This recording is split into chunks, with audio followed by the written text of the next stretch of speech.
Praise the Lord! Amen. Praise the Lord! Amen! Hallelujah! Everyone who has been blessed, palakpakan ang Lord. Hallelujah! Make noise! Amen! Hallelujah! Praise the Lord! Praise your name, O God. Indeed, O Lord. Thank you, Jesus.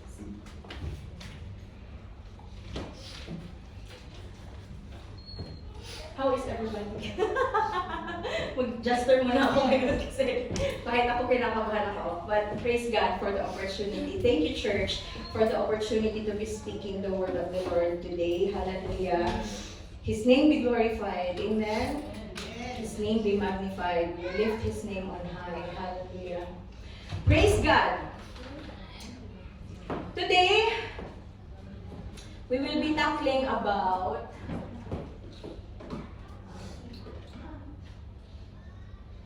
learn, live, and love like Jesus. If you have your Bibles with you, let's open it in Ephesians 5, verse 1 to 2. Amen? And I request ample. Learn, live, and love like Jesus. So here's our verse. I request everyone to please stand as we read the Word of God. In Ephesians 5, verse 1 and 2, it says, "Follow God's example, therefore, as dearly loved children, and walk in the way of love, just as Christ loved us and gave Himself up for us as a fragrant offering and sacrifice to God." Amen. Let us pray. Father God in heaven, Lord, You are faithful, O God. You are good, O Lord. Father, thank You, O God, hallelujah, for the lives of each one, O Lord. Thank You, Lord, for the lives of each one present here, O God. I pray, O Lord, hallelujah, that You will, that these words, O God, Your word, O God, will not return to You void, O God, but it will transform, hallelujah, Your people, O God. It will accomplish, Lord, its purpose, Lord, to Your people this afternoon, O God. Father, prepare, Lord, the hearts of Your people, O God, and prepare, Lord, most especially, O God, the hearts, Lord, hallelujah, of Your servant, the heart, Lord, of Your servant, O God, who will speak Your word. I pray, O God, You will hide me, Lord, behind Your wings, O Lord, hallelujah, that Your very words only, O God, will come out from my mouth, O God, and the very words that Your people need, Lord, this afternoon, O God. Father, bless Your word, bless the hearts of Your people, O God. Give us, Lord, receptive hearts, O God, and attentive ears, O Lord, for Your word this afternoon, O God, and we will never leave this place, O God, empty-handed, Lord, hallelujah. Thank You, Lord Jesus. We receive Your presence, Lord, in the midst of us today, hallelujah. We receive, Lord, we receive, Lord, Your word, O God, hallelujah, this afternoon, O God. Thank You, Lord, O God, hallelujah. We receive, Lord, Your love, O Lord Jesus, O Lord, this afternoon, O God. Thank You, O God. Thank You, Holy Spirit. Thank You, Father. In Jesus' name we pray. Amen and amen. We can all see it, hallelujah. Ephesians 5, verse 1 and 2. Amen. Sino ba yung aware sa atin na we are already living in the last days?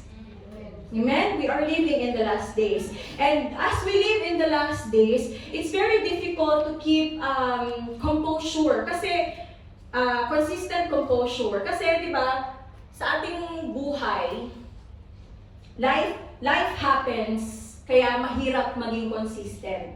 Like, tuition fees happen, di ba? Yung mga bayarin, they happen, amen? Kaya mahirap maging consistent. Life happens, kaya it's very difficult to stay consistent. Tama? Correct? Amen. Correct, di ba? So, maraming gulo, marami tayong drama sa buhay. No? Sometimes we feel that we are stuck and confused. Amen? Kaya, lagi tayong nasa stage lang na confused tayo, or stage lang tayo na stagnant tayo, na hindi natin alam if we are gonna move forward, we're gonna move left, we're gonna move right, no? So sometimes we feel that we are stuck. Hallelujah. But when you get all these answers, na when we ask ourselves, what would be my next step? Ano kaya ang gagawin ko? What would I do? Where will I start? Sino yung mga kakausapin ko? Amen? Pag dumating ka sa dyan na stage ng buhay mo, pag nasagot na yung mga where do I start? What do I do? When will I start? Pag nasagot na yung mga yon, babalik na naman tayo ulit sa where do I start? What do I do? Di ba? It's a cycle. It's a consistent cycle of dissatisfaction. If you can remember my last my last preaching, the dangers of trials, di ba? Worry, wrong thinking, and wanting more. Amen? So it's a cycle, pabalik-balik lang. And we are way too focused in the noise of life that we don't, masyado nang maingay yung mga nangyayari sa buhay natin. Kaya we forget to focus on the still small voice of the Lord. Amen? Kaya tinatawag natin na still small voice ang Lord kasi we needed that quiet place. Diba when Jesus was praying, He prayed in a solitary place, somewhere peaceful. Diba? So we needed that solitary place para marinig natin yung still small voice ng Holy Spirit. Amen? We live as if everything matters. But only to find out na everything pala is vanity. Amen? Ecclesiastes 1:12-14, it says, I, the teacher, they're talking about Solomon here, was king over Israel and Jerusalem. I applied my mind to study and explore my wisdom. All that is done under the heavens. What a heavy burden God has laid on mankind. Sabi ni Solomon, grabe pala yung burden na God has laid on mankind. I have seen all these things that are done under the sun, and all of them are meaningless. Amen? It's like chasing after the wind. Everything that's done, the heavy burden God has laid on mankind, they are vanity. Amen? Everything is vanity. Every successful person, as I have said, we live as if everything matters. Diba? Na parang we are so worried sa mga maliliit lang na mga bagay, and only to find out, ito pala yung assurance ni Lord, everything is vanity. Amen. Hallelujah. Amen? Everything is vanity. Every successful person, and I have witnessed this personally, they live by the 5x5 rule. Hindi ko alam kung nalagay ko dyan. Okay, sasabihin ko na lang. 5x5 rule. It says, if it's not gonna matter in the next 5 years, then don't spend 5 minutes being upset about it. Amen?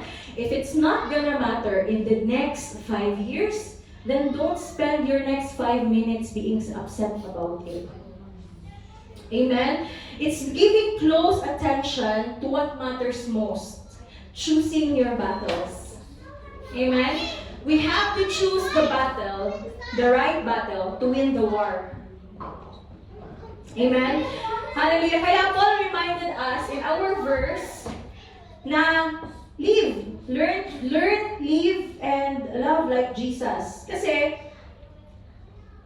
Jesus is our very model how we handle things, how we respond to things. Amen? Paano kaya inihandle ni Jesus yung mga bagay-bagay? Paano kaya nag-respond si Lord sa mga bagay-bagay? So, in our key verse,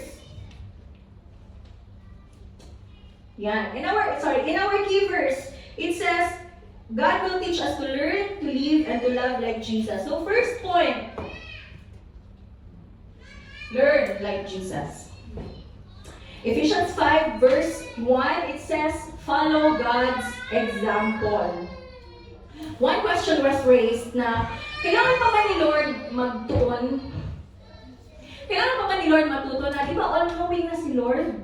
Kailangan pa ba niya matuto? Kailangan pa ba ni Jesus? He is the Son of Man na. Kailangan niya pa bang matuto? So let's read in Luke 2 verse 41 to 52. Every year, Jesus' parents went to Jerusalem for festival of the Passover.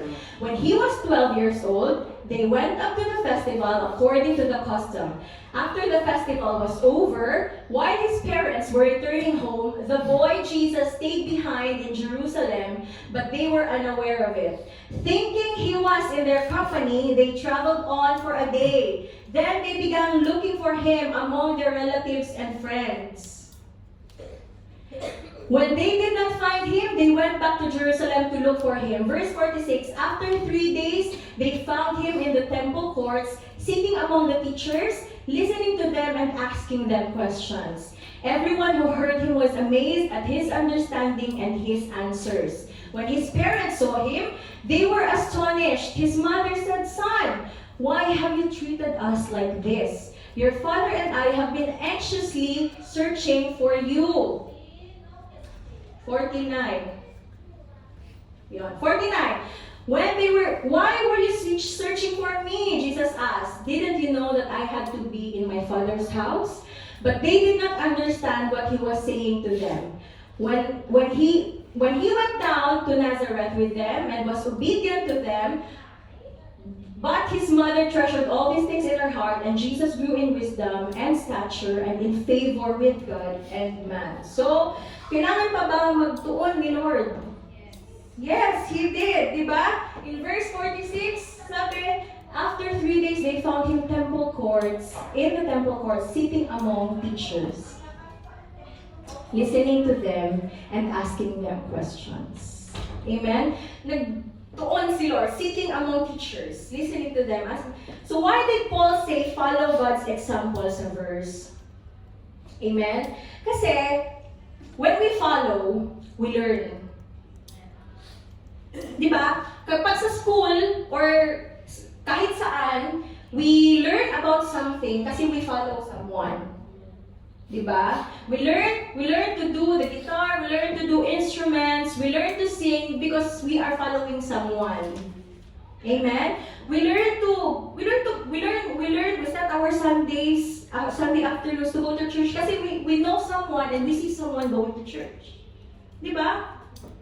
Verse 49 says, why were you searching for me? Sabi ni Jesus, didn't you know I had to be in my Father's house? Sabi niya ganon. See, Jesus understood at the age of 12 na he had to learn.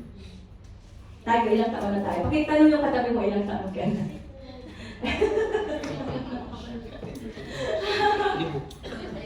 Jesus had to learn. At the age of 12, alam na ni Lord na kailangan niyang matuto. Amen? At the age of 12. So when, sabi nga nila, they say, kids are not great followers and listeners. They are great imitators. They are great imitators. So parents, fathers, mothers, titas, and titos, yung mga pamangkin natin, di ba? These kids, those kids outside, they look up to you. They look up to you. Titas and titos. Mothers and fathers. Those kids outside are looking up to you. Amen? So, they're following your example. And they all say na, lahat ng ginagawa ng matanda sa mata ng bata ay tama. So, dito, Paul encourages us to learn. Follow God's example while we are here on earth. In this case, we look up to Jesus on how He dealt with things habang nandito siya sa lupa. And remember, when Jesus was here on earth, He was no exception. Amen? He's not exempted. Kahit pa sabihin natin na He is the Son of God, hindi siya exempted sa problema. He wasn't exempted sa persecutions. He wasn't exempted sa trials. Remember, He was 100% God and 100% man. He feel every bit of what you are feeling. He felt that and worse. Amen? And worse. Ikaw ba, did someone spit on your face? Have you felt na someone spit na may dumura na sa'yo? But Jesus felt that. Have you been tortured in the name of the Lord? But Jesus felt that. Amen? Learning by following, it helps us grow. As Christians, learning about Jesus, following His example, reading the Bible, it waters our Christian life. Dinidiligan niya yung Christianity natin. Amen? It makes us grow. Bonsai lang ang hindi lumalaki. Diba? Bonsai lang hindi lumalaki. Sabi, nakita ko sa IG reel, hindi ko alam kung meron nag-share dito. If you do too much for your children, you are stealing their confidence. You are building your self-esteem by stealing theirs. If you do too much for your children, you are building your self-esteem kasi ninanakaw mo yung self-esteem nila. Amen? Kung si Mary at si Joseph kaya yung umupo sa mga teachers, sino ang natuto? Di ba? Si Mary at si Joseph. Amen? Let them learn. Let the children learn. Amen? If Mary and Joseph was supposed to do what Jesus had to do, kung sila yung umupo sa mga teachers, di ba? Sila ang nag-grow. Hallelujah. Same with us. Kung konting aray natin, andyan agad si Lord to the rescue, paano tayo matututo? Amen. Tama, correct? Diba? Kung konting aray natin, andyan agad si Lord to the rescue. Although laging nandyan si Lord. Diba? Pero paano tayo matututo? See, we follow, we learn, and we grow. Sabi John 52 and 40, the child grew. And Jesus grew, became strong. He was filled with wisdom, and grace of God was with him. Jesus grew in wisdom and stature in favor of God and man. So because Jesus did that, he was sitting among the teachers. That's why he grew. Amen? Tayo, as we learn also, let's make sure na hindi yung ibang tao yung natututo para sa atin on behalf of us. Amen? Let's make sure na hindi yung ibang tao yung natututo on our behalf. Amen? Next!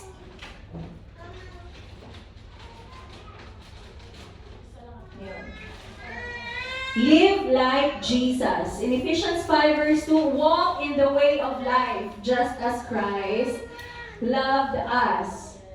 Walk in the way of life, just as Christ loved us. So walk in the way of life. Live like Jesus. Paano daw nabuhay si Jesus? I mean, how did he live his life here on earth? Dun sa first point natin, he learned, di ba? He learned. And then, tapos na natin yan. After 3 days, they found him in temple court, sitting among teachers, listening to them and asking them questions. Next, he grew and developed spiritually. The child grew and became strong. He was filled with wisdom and grace of God. And God was with him. And he grew in wisdom and stature in favor of God and man. Number 3, how did Jesus live? He was tempted. Diba? Nabuhay siya dito and he was tempted. Paano siya? He was tempted. Praise God. Matthew 4 verse 1 to 11 says, Then Jesus was led by the Spirit into the wilderness to be tempted by the devil. After fasting 40 days and 40 nights, he was hungry. The tempter came to him and said, If you are the Son of God, tell these stones to become bread. Jesus answered, It is written, Man shall not live on bread alone, but on every word that comes from the mouth of God. 5. Then the devil took him to the holy city and had him stand on the highest point of the temple. If you are the Son of God, he said, throw yourself down, for it is written, He will command His angels concerning you, and they will lift you up in their hands, so that you will not strike your foot against the stone. Jesus answered, It is also written, Do not put the Lord your God to test. Verse 8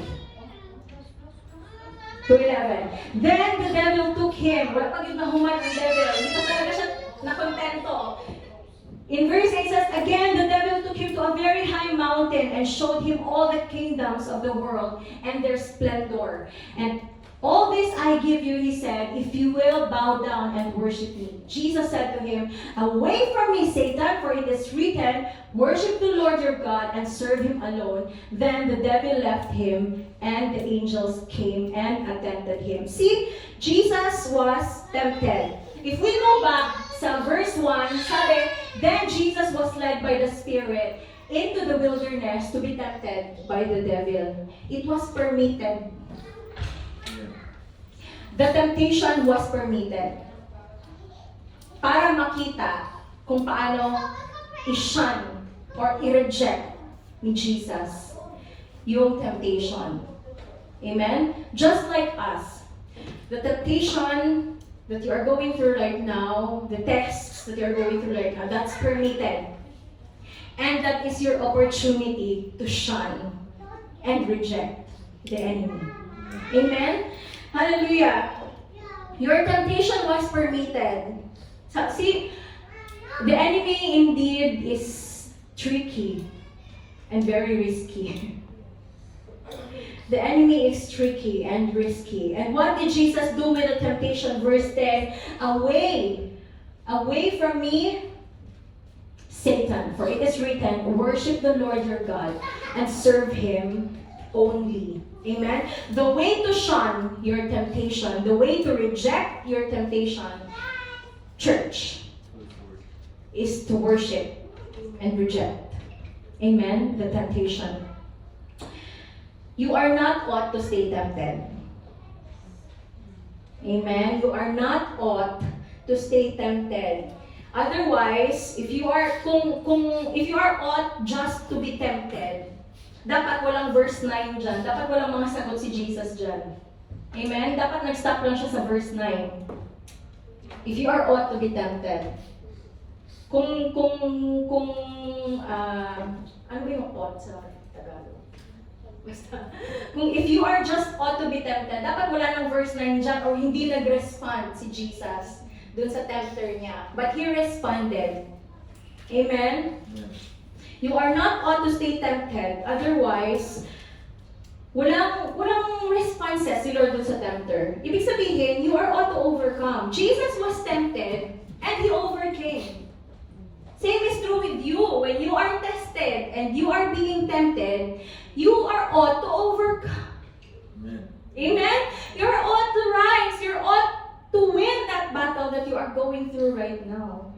Amen? You are ought to be victorious. You are ought to stand firm. You are ought to keep going. We are ought to keep going. Amen? And next, how did Jesus live? He had to fight his battle in prayer and live in obedience to be saved from sin and death. Hebrews 5, verse 7 to 8, it says, who, meaning Jesus, in the days of his flesh, when he had offered up prayers and supplications with vehement or passionate cries and tears to him who was able to save him from death, and was heard because of his godly fear, though he was a son, yet he learned obedience by the things which he had suffered. Jesus lived on earth fighting his battle and prayer and living in obedience to be saved from sin and death. Amen? The Bible is saying na kahit pa Jesus was the Son of God, he had to go through suffering para matutunan niya ang obedience. Yet, he learned obedience by the things he suffered. Amen? Same like us. Jesus felt every bit of what you are feeling right now and worse. Hallelujah! Ngayon kasi meron na tayong mental health matters. Diba? Your feelings are valid. Pero nung panahon ni Jesus, walang ganyan. Walang magsasabi sa kanya na, Jesus, your feelings are valid. Wala. He was just persecuted, on and on and on. Hallelujah. But it's amazing how the Lord orchestrates things, no? Kasi when I hear the word suffering, I don't know about you, but when I hear the word suffering, nasasaktan na ako. Natatakot na ako. It pains me even just to hear it. Pero paano what more pag tayo yung naandun? How much more if you're experiencing it? But the good news about it is we are learning obedience. Just like Jesus. Amen? We learn obedience because of the things we suffered. Amen? We learn obedience because of the things we suffered. You suffered with money, you learn to give back to God. Amen? You suffered with your health, you learn to take care of yourself. Diba? Bakit kailangan mag-suffer muna? Bakit kaya? While you suffered a lot of crisis, we learn to run to the Lord. Amen? Ang title nito, when we read Hebrews 5, when we read Hebrews 5, ang title ng passage na yan is Qualifications of High Priesthood. When you open the Bible and read the whole passage, Qualifications of High Priesthood, yun yung title nung verse na yan. So how honored are we to be living in a chosen generation? Amen? How honored are we? Sabi sa 1 Peter 2:9, but you are a chosen generation, a royal priesthood, a holy nation, His own special people, that may proclaim the praise of Him who called you out of darkness into His marvelous light, who once were not a people, but are now people of God, who had not obtained mercy, but now have obtained mercy. 1 Peter 2:9, ayan yung sabi, we live in a chosen generation. Amen? As you fight your problems, or as you fight all your battles now in prayer, ibig sabihin, you are living in a chosen generation. You are living a life of a chosen generation. Chosen by God. And as you pray, He is taking you to the darkness into His light. Amen? As you battle all your problems in prayer, just like Jesus. Diba? What an honor. Hallelujah, what an honor. Na our suffering, meron palang positive side ng suffering natin. Amen? We learn obedience out of it.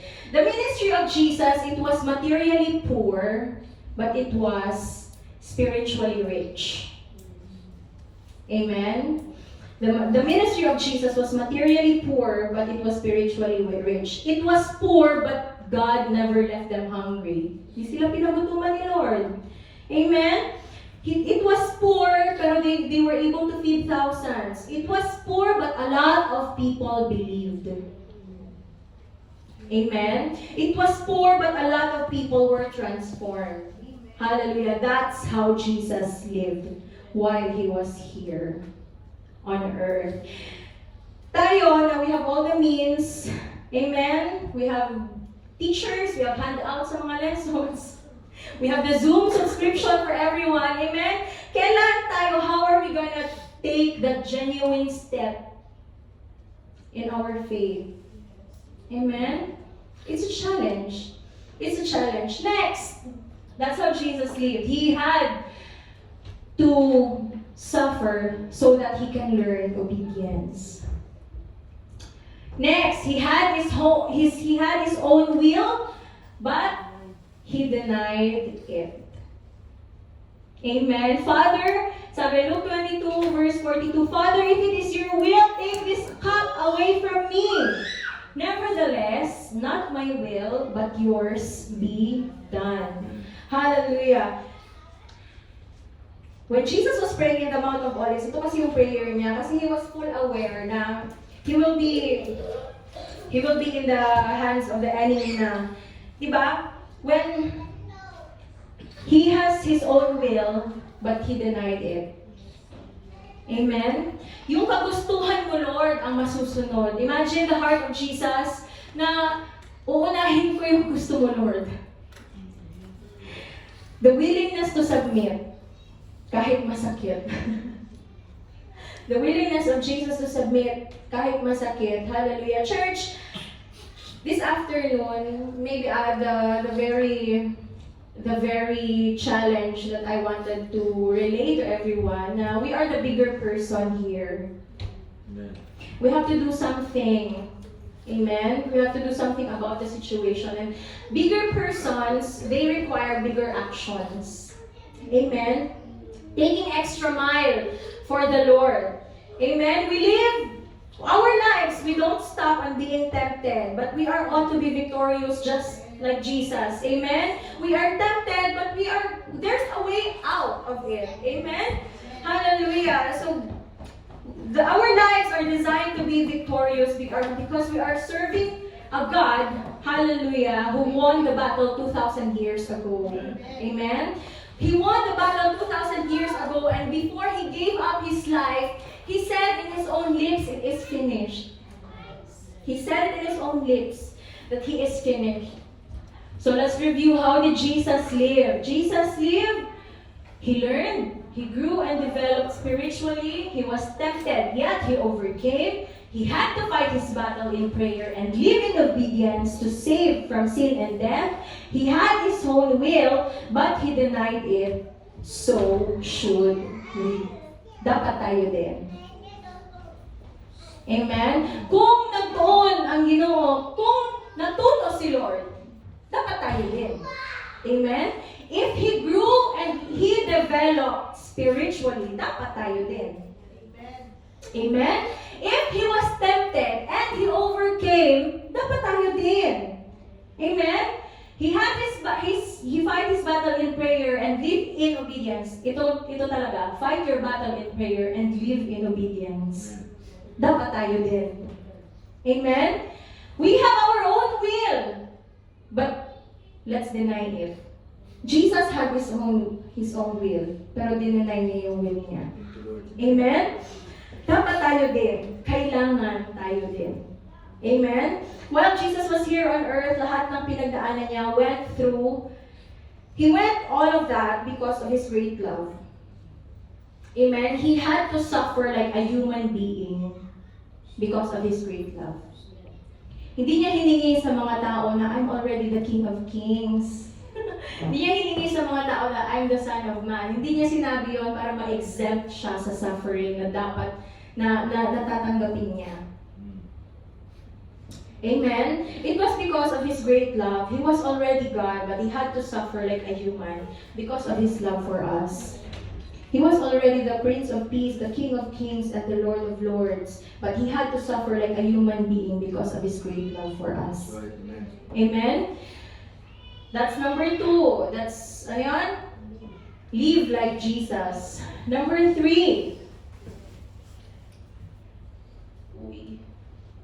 Love like Jesus. Verse 5, Ephesians 5 verse 2, and gave Himself up for us as a fragrant offering and sacrifice to God. Hallelujah. So love like Jesus, the sacrificial love of God. If you can see, the sacrificial love of God is He gave Jesus in John 3:16. But the sacrificial love of Jesus to us is found in 1 John 3:16. Amen? John 3:16, it says, for God so loved the world that He gave His Son, His one and only Son, that whoever believes in Him shall not perish but have eternal life. And then the sacrificial love of Jesus is in 1 John 3:16. Sabi dyan, this is how we know what love is. Jesus Christ laid down His life for us, and we ought to lay down our lives for our brothers and sisters. Hallelujah. Jeremiah 31:3 also it says, I have loved you with an everlasting love. Amen. And that everlasting love is sacrificial.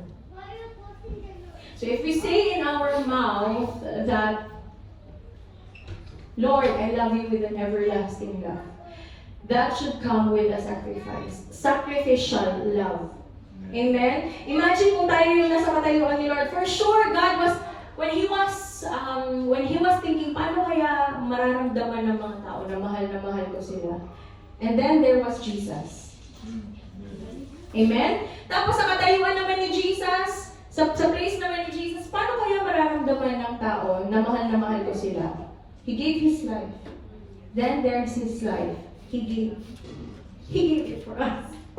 Amen? So, a love that is everlasting is sacrificial. Hallelujah.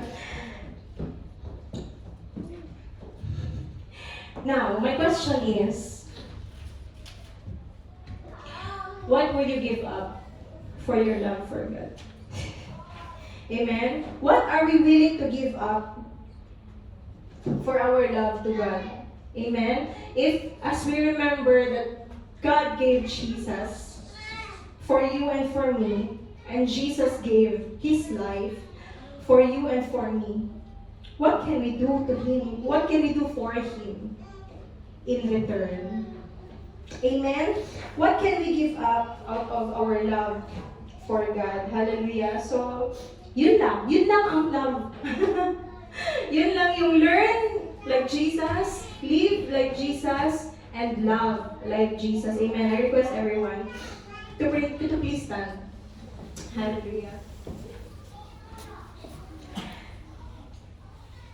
I saw the story of Manang last Wednesday. Sabi dun sa story niya, Manang Roxy, na following Jesus doesn't mean a smooth sailing, but it guarantees you a smooth landing. Amen? The journey is tough, I know, hallelujah. Mahirap yung journey, but the Lord, as He is constantly reassuring us that He will be with us, is enough, hallelujah, to learn, to live and love like Jesus. Amen? The Lord constantly reassuring that He will never leave us nor forsake us. The Lord constantly reassuring that I will be with you and I will never forsake you. Amen. Most of us, it requires a genuine step of faith. Hindi lang siya step of faith, but it requires a genuine step of faith. Hallelujah. Na maging totoo. Hallelujah. We need to be true. Amen. What can we give up? What can we give up in return? That we receive Jesus from the Lord and we receive the life of Jesus. Amen. What a great love. Hallelujah, from God and from Jesus. Praise the Lord. Overwhelming. We may be overwhelming from what we are going through right now. But it's a challenge for us to take that genuine step. Amen. So this afternoon, church, as we think of what we can give to the Lord in return, may we all think about our life.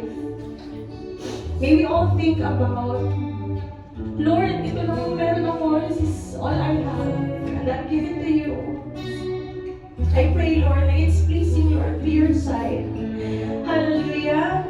This is yung heart ko, Lord. I'm giving it to you.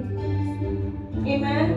Let us think of what we can give to the Lord in return. Let's give our life, praise the Lord. Hallelujah. Let's give our time, praise the Lord. Praise you, Jesus. Ang puso ko'y dinulog sa'yo. Nagpapakumbaba.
Jesus.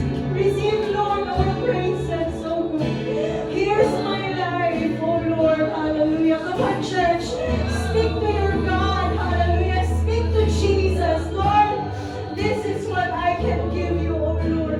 This is what I can give, oh Lord, for you, oh God. In return, oh God, of your love for me, oh God. In return, oh God, of your life, oh God. Be captured, Lord, on the cross for me, oh Lord, hallelujah. Thank you, Jesus, hallelujah. This is what I can give you, oh God. My heart, oh Lord. I can give you my life, oh God, hallelujah. Oh, thank you, Jesus. Hallelujah, God, hallelujah, Lord. Receive my life, oh God. Receive, Lord. Oh, hallelujah, Jesus.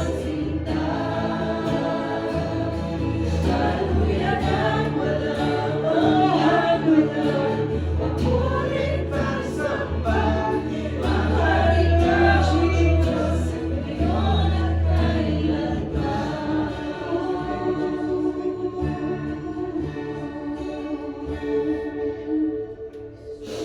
hallelujah, Jesus. Speak to the Lord. Oh, hallelujah. Lord, this is what I can give for you, oh God. This is what I can offer to you, oh Lord. This is what I can give, oh Lord, for you, oh God. Here's my life, oh Lord. Hallelujah, Jesus.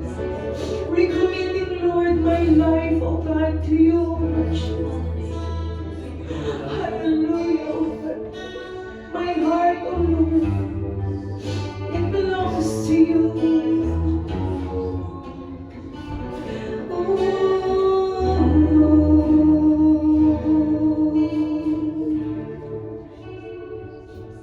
Lupin mo ang buhay ko'y maging banal mong tahanan. Luglugan ng iyong wagas na pagsinta. Daluyan ng walang hanggang mga papurit pagsamba. Maghari ka, O Diyos, ngayon at kailanman. Lupin mo ang buhay ko'y maging banal mong tahanan. Luglugan ng iyong wagas na pagsinta. Daluyan ng walang hanggang mga papurit pagsamba. Maghari ka, as yours, hallelujah.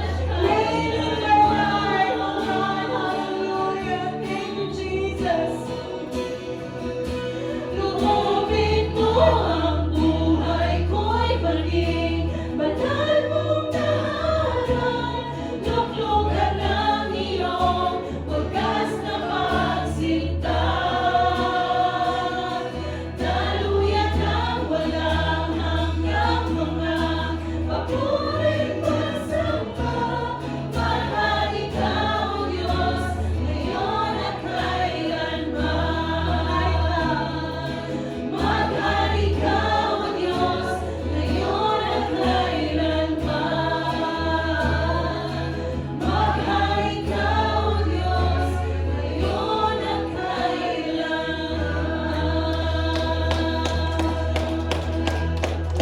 Lord, reign in my life, oh God, hallelujah. Reign in our lives, oh Lord Jesus, hallelujah. Lord, here's our life for you, oh God, hallelujah. Thank you, Lord. Thank you, Father, hallelujah. We honor, Lord, and glorify you, Lord. All glory belongs to you alone, oh God. Receive all our praises, oh God. The glory, Lord, the honor, oh God. Receive the